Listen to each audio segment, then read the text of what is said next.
I think this is gonna be pretty cool. You know I got some money from my melodies. Oh yeah, dialed in. All right guys, welcome back to the channel. Today we're making something really cool. I've got it sitting here in front of me and it turned out way cooler than I ever thought it would be. Today we're making a cutting board out of some old butcher block stock that I had left over from a kitchen project. I've got a few offcuts from the countertop and I just have in my head that I can turn one of my line drawings into a cool epoxy cutting board. So that's what we're doing today. Apologies, I'm sick, but not as sick as this cutting board. Nice. So this is the piece I want to use. This is just the end of that butcher block I was talking about. You can see I've already chamfered it a little bit just to, I was thinking I'd make a cutting board out of it at some point. So I gotta cut this down to size. If you made this a cutting board, this is pretty extreme. Let me grab a tape and let's just see where it's at.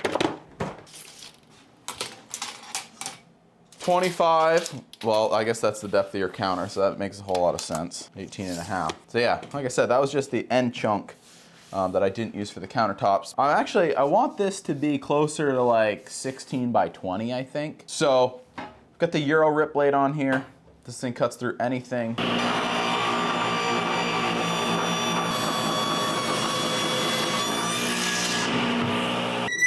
So I like a bit of a chamfer on my cutting boards. And so that's what we're gonna do. Now, a 30-degree angle is kind of the sweet spot.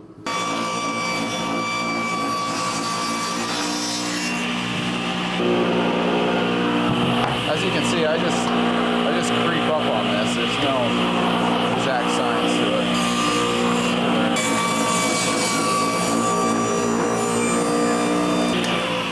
Okay, got my chamfer on there.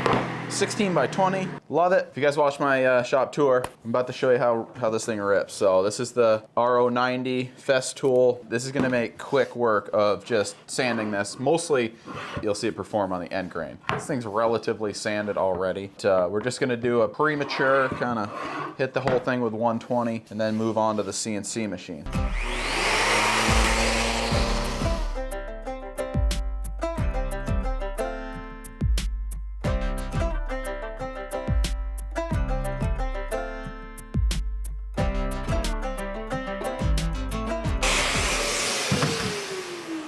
Call that a rough sand. We're gonna do our finish sanding once this thing is done. I'm gonna find center real fast, and then we will head over to the CNC machine.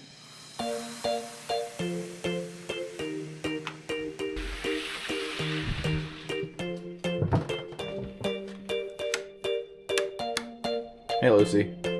So here's the line drawing I started out with. This is the Dusk from the Sale collection. I just brought it right back into Procreate, and I'm beefing up the line weight just a little bit because I want a little bit of separation between the different epoxies, and the original line drawing was just too thin. This orange background gives me an idea of what this is gonna look like, and I'm pretty happy with that. From there, I brought the line drawing into Fusion 360, which is how I program my CNC machine, and this is going to take a few different bits just to get all the little creases and corners of the line drawing. I'll go more into that later, but it was really only 3 procedures, which was really pretty simple.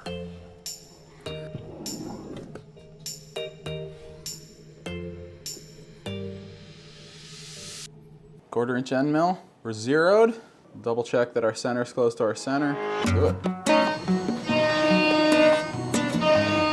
Starting out, I'm using a 1/4-inch end mill. I think it's a down cut, so it makes really clean lines. This is what's called an adaptive clearing path, and the idea behind it is just to hog out the basic dimensions of this drawing. 1/4-inch end mill is not going to be able to fit into all the little tiny corners and add detail, but it's going to clear away most of the stock. Once that's complete, I move on to basically the same thing, but with an 1/8-inch end mill. So it's bringing in a little more detail, and it's clearing out a little bit more of those spots that the 1/4-inch end mill couldn't hit. By the way, it probably goes without saying that you do have to have some kind of CNC machine or some kind of router to complete this task, but after all the comments on my shop tour video of you guys encouraging me to get back on the horse and use my CNC machine a lot, I decided this was a fun project and it would give me a little bit more practice with this type of tool, which is definitely something I need, seeing as programming this machine took about 2 hours and the actual machining time was closer to 1 hour and 20 minutes. So yeah, if I was a little more proficient with this, it it would have been a lot faster. This last little section is using a 15-degree sign making bit.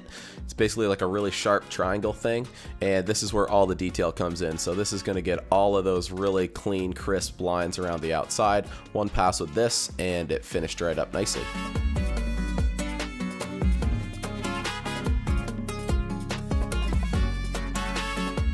Alright, so let's get this baby out of here. Not bad, not terrible. Whoa, is it echoey in here or what?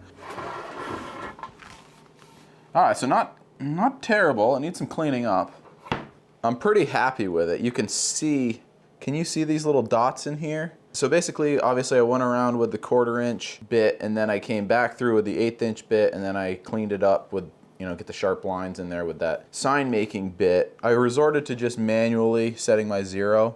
So if you look down in there, I think my point is my 0 for my 1/8-inch bit, I think, was just a smidge lower than my 1/4-inch. You know, if there's epoxy in here, you probably won't really see it. Anyway, how cool is this? If I get an overhead shot of that, that looks really slick. So at this point, I kind of have to clean it up just a hair. You know, I've got some fuzzies in there and just a couple spots like, well, like that guy right there that the CNC machine didn't take out. So I'm gonna clean this up, and then I'm just gonna spray lacquer it to seal it, so then we can move on to our epoxy. Yeah, I'm really psyched about this. Hit it with the vacuum, clean it up, and I think this is gonna be pretty cool. Oops.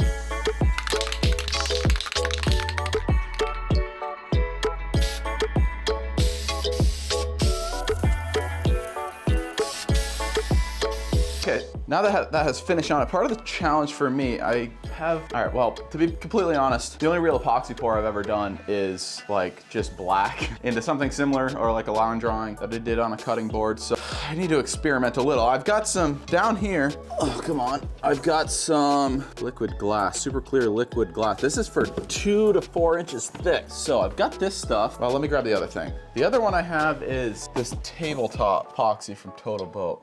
Where's my other? Should have be 2-part. This probably won't be the ticket because I don't have very much left of this. This stuff hardens in 24 hours, and this stuff, I want to say it takes like 3 days. I made some coasters out of this stuff actually. Honestly, I don't have enough of this, so that was an easy choice. We're gonna go with the this liquid glass, this deep pour stuff, but I think it's a little more viscous. Is that the right word? It's a little thinner, so it should take some of this. I haven't even showed you that. Give me a second. This is what I picked up to dye the epoxy with. I want to experiment with some of this. I guess this is alcohol ink, like color dye for epoxy. So I'm gonna mess around with a little bit of that, and I also have like a gazillion of these little bags of, you know, some of them are bronze metallic mica powder, there's some glitter, I want to say there's just like some regular colors, and I actually have a couple other colors that I've, you know, had from something else I did. I can't remember, but anyway, I think this liquid glass, this deep pour epoxy is going to do a better job at maybe taking some of this stuff because it's a little more viscous. Let's mix some up and let's try it. Cool. So I did a little bit of experimenting on this test piece. I ended up CNCing just the pattern on, well, a scrap piece. Played around with some of the dyes and the mica powders and stuff, and I think I'm just gonna do the alcohol ink with some of this white mica powder on the bottom. It gives it kind of a cloud effect. I don't know, I think that's pretty cool. Anyway, let's throw you guys up on the overhead cam. Let's get to painting with epoxy.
It's been 5 days since we poured this, and the reason is, well, the epoxy we use takes 3 days to cure. And what I noticed is it actually kind of dipped down into these crevices or like these cutouts in it. I don't know if epoxy shrinks like wood sometimes does when it dries, but I had a little bit of a void. So I ended up putting the rest of that tabletop epoxy on top of it.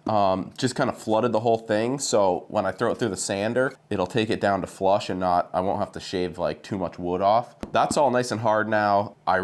The colors did a really cool thing. I would love to hear in the comments if anybody knows how to, I mean, I'm pretty happy with the way this came out, but I'd love to know when people pour the epoxy and it makes like that cool swirly, like you can, like it almost holds its place a little bit better effect. I'll try to find something. I'd really love to know how to do that. Either way, I'm psyched about how this came out. Let's head over to the drum sander and let's get this thing down to its final dimensions. Super excited to see what this looks like.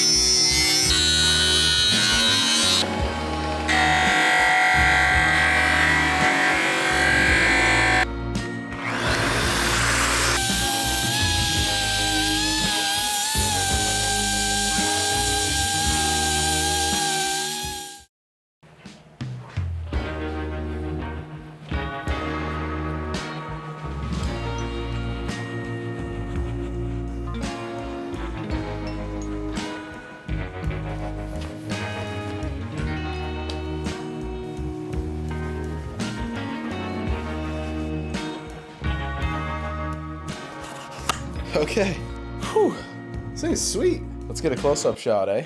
It feels so good, baby, it's understood. It feels so right, honey, to keep pushing into the night. Oh. I'm super psyched about how this came out. It's got some really cool colors. It's nice and smooth. I hit it with some Odie's oil for a finish, and it just makes it totally pop. How cool is that? If you got some old butcher block kicking around, this is a cool thing to do with it. If you guys have any suggestions for me, anything you want to see as far as cutting boards, epoxy, and honestly, whatever else you can think of, let me know down in the comments. I'm going to be giving this away on Instagram. So if you're not following me on Instagram, I'll link it down in the description. Head over there, give me a follow, and keep your eyes peeled for this bad boy popping up here in the next week. Outside of that, appreciate you guys hanging out with me again today. Do me a huge favor, like or comment. That goes a long way. And we'll see you next time. Bye.